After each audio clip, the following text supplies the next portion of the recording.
누군가에게는 미친 학살자라고 불렸고 누군가에게는 낭만을 쫓는 혁명가라고 불리던 사람들이 있었습니다. 그들은 자신들이 어찌 불리던 신경 쓰지 않았어요. 오로지 돈과 명예 그리고 낭만을 쫓았으니까요. 그 행동이 누군가에게 선 또는 악으로 분류된다 하더라도 그들은 일말의 망설임이 없었답니다. 체계 바라와도 맞서 싸웠던 용병 집단, 콩고 냉전을 종식시킨 용사들, 쿠데타를 일으켜 자신들의 국가를 만들고자 했던 이상 집단, 사람들은 그들을 이렇게 불렀습니다. 와일드 비스트.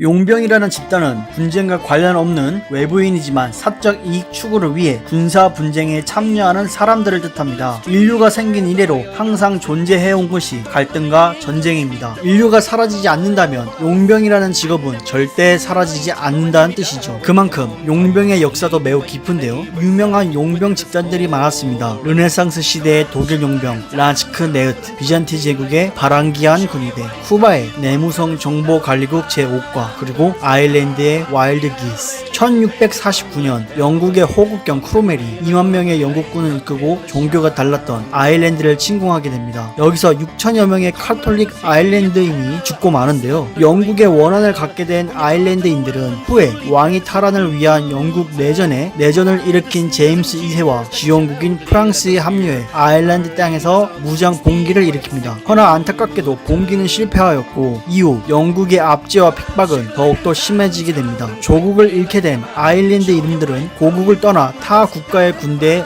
망명을 하게 되는데요. 예시로 당시 루이 14세의 프랑스 군대에 아일랜드 용병이 1만여 명이 넘었다고 하네요. 이것이 정처 없이 돌아다니는 철새와 더 같다하여 와일드 기스라 불리던 아일랜드 용병대의 시작입니다. 이들의 조국을 잃은 분노는 전투에서 용맹함으로 나타나는데요. 잃을 것이 없는 것처럼 싸우다가 죽는 모습은 2세기 이후 월리엄 버틀러 HAC에 잘 드러납니다. 거위는 밀물과도 같이 회색 날개를 펴고 날아오는구나. 얼마나 용맹하게 싸우는지 체감이 안 되실 것 같은데 일례로 아일랜드 군사 지도자 중 한 명인 찰스 웨건에 의하면 1750년대에 사망한 아일랜드 출신 용병의 수가 12만 명이었다고 합니다. 고국을 잃은 방랑자들의 분노와 용맹함이 느껴지시나요? 이렇게 많은 유럽 국가들이 아일랜드 용병 연대를 운영하던 와중 세간에 다시 한번 아일랜드 용병 와일드 기스의 이름을 떨치게 한 단체가 나타납니다. 바로 오코만도. 1963년 홍고에서 쿠바의 지원 아래 공산주의자들이 반란을 일으킵니다. 처음엔 부족 단위의 작은 분쟁이었는데 모이스 촌베가 벨기에의 지원을 받아 카탄카국이라는 국력으로 독립을 선언하고 소련의 지원을 받던 루문바 총리,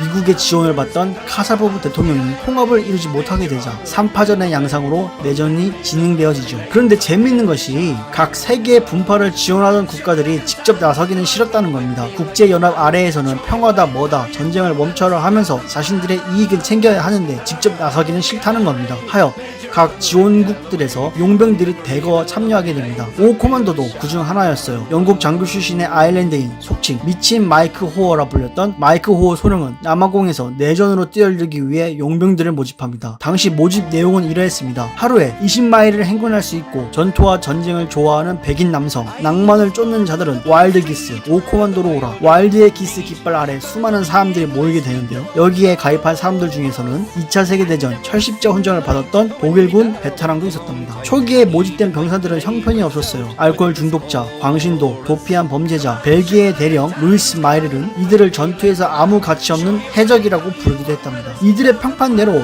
전투력 정말 형편없었어요. 이를 타파하기 위해 마이크 호어는 콩고 정부로부터 재정 및 지원을 확충하고 부적합한 인원을 싹 다 교체시킵니다. 그리고 2차 세계대전 독일 기갑 전략에서 차용한 새 전술을 도입해요. 지프와 장갑차를 통한 보병 수송을 적극 이용하여 열악한 정글 환경을 극복하고 적군이 대응도 하지 못하게 빠르게 중심으로 진입하여 대열을 깨부수는 전략이었습니다. 부대를 개편한 와일드 기스는 휘치 바라카, 우바라 두 지역의 국경을 확보하고 주변의 저항군을 모두 소탕하게 됩니다. 특히 와일드 기스 부대 내 존 피터스가 이끄는 포스 존존이라는 부대가 유명했는데 100명의 그룹으로 이루어진 포스 존존은 장갑차와 지프를 활용한 빠른 기동전으로 2달 만에 신바 공산주의 반란을 진압하게 돼요. 또 엠필라데와 디필라데라는 기초 사격 전술이 적극적으로 활용하였는데 간단히 소개해드리면 엠필라데는 병력이 가로로 긴 열을 만들고 이를 바탕으로 넓은 사격망을 구축하는 것을 말하고 디필라데는 자연적인 요소나 인공적인 요소에 엄폐하여 방어 사격하는 것을 뜻합니다. 조금 더 나아가서 보면 엠필라데 사격이라는 것이 있는데 긴 사격망을 바탕으로 엠필라데 공격이 오면 엄폐물을 활용한 디필라데를 반격하고 병력을 우회하여 돌아가 길게 형성된 엠필라데의 측면 사격을 가하는 것을 말합니다. 엠필라데 대형의 길게 늘어진 형태이기 때문에 측면이 매우 얇게 되어 우회하여 돌아오는 사격에 취약해지는 것을 활용한 전술인데요. 사람보다 큰 나무들이 빽빽한 정글 때문에 옛 18세기의 전열 보병들과도 같이 반란군은 길게 늘어진 대형으로 엠필라데로 공격해오고 용병대는 디필라데로 받아치는 것이 전투의 양상이었습니다. 앞서 설명한 엠필라데 사격이 효과적일 수밖에 없던 거죠. 단순 전투뿐만 아니라 인질 구출에서도 활약하게 되는데요. 1964년 10월 7일 공산주의 반군이 인질로 잡은 60여 명의 성직자들과 수녀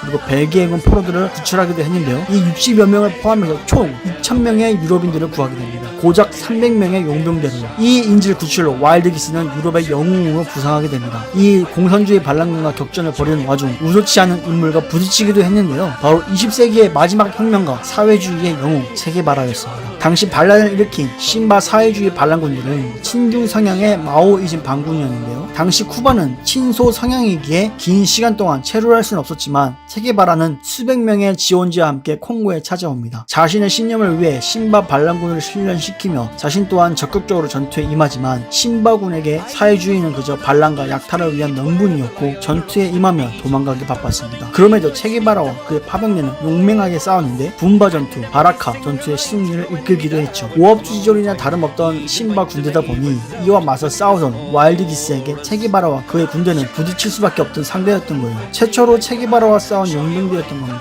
조금 더 나아가서 체게바라를 이긴 최초의 용병대라 말할 수도 있겠죠. 와일드 기스의 낭만을 쫓는 기행은 여기서 끝이 아니었어요. 수십 년 뒤 나라를 전복시켜 자신들의 국가를 세우려 했습니다. 바로 세이셸 공화국에서요. 세이셸의 전 대통령 제임스 만참은 쿠데타를 일으켜 권력을 다시 잡기 위해 와일드 기스와 손을 잡습니다. 마이크 호의 발언으로는 전 대통령과 함께 차별 없는 모두가 평등한 국가를 만들고자 함께 쿠데타를 도모했다고 하는데 애시당초 마이크 호와 와일드 기스는 백인 우월자로 오로지 백인 대원들만 받아들였고 콩고 내전에서 흑인들을 무차별적으로 학살한 것을 고려해보면 전쟁에서 살고 정쟁에서 죽고자 했던 이들에게 쿠데타는 별 문제없이 계획대로 진행되어 가고 있었습니다. 헌데 와일드 기스 대원 53명 중 가장 나이가 어린 18살 대원 베린의 실수로 발각되어지고 맙니다. 당시 공항의 물품 관색대는 매우 간결했는데 신고 물품을 가지고 있지 않으면 승객들은 별 검사 없이 출구로 나올 수 있었습니다. 헌데 이 대원이 쓸데없이 신고품 전용 출구로 나가게 되었고 가방 속에 들어있던 AK-47 소총이 발각되어 공항에서 전투가 벌어지게 됩니다. 한 명의 와일드 기스 대원 전사하고 세이셸 공항 수비대 2명이 전사하였는데 6명의 용병이 포로가 되었고 나머지 46명은 인도 국적의 민항기를 납치하여 탈출을 하게 됩니다. 콩고 내전에서 2,000여 명의 인민을 구출한 것으로 유럽의 영웅으로 대접받던 와일드 기스의 대장 마이크 호어는 10년형을 언도받고 85년에 출소하게 되죠. 풍문화적의 와일드 기의 모습은 후에 많은 미디어에 영감을 주었는데요. 1978년 콩고 내전에서의 와일드 기스가 모티브가 되어 더 와일드 기스라는 영화가 나오기도 했고